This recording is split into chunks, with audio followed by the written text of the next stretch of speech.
Lira y Bongo llegaron al Liceo Las Américas, parte 1.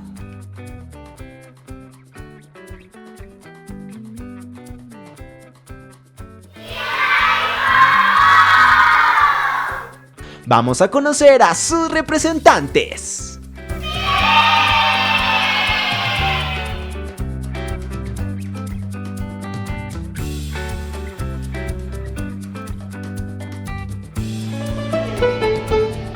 Tomás escuchó ruidos en el armario.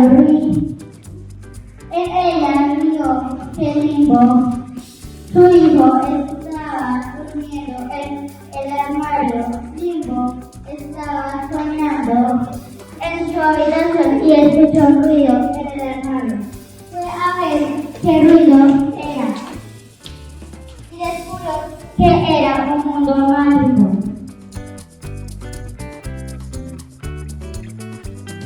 Bueno, su nombre es Forma, que hizo Forma ser un personaje, un pajarito de la Colombia y una naranja. Y una naranja, un aplauso para él. Gracias. Un aplauso para él.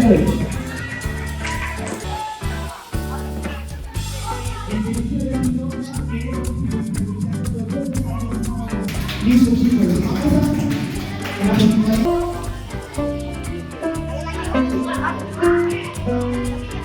No soy el mejor, pero doy mi 100%. Narro lo que siento, rapeo y narro un lío como el viento. No soy el mejor, pero doy mi 100%. Narro lo que escribo lo que siento.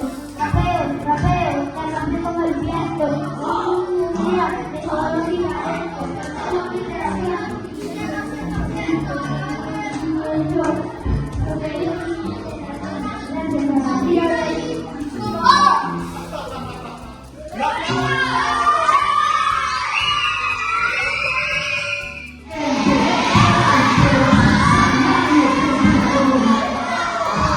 ¡Nos vemos pronto!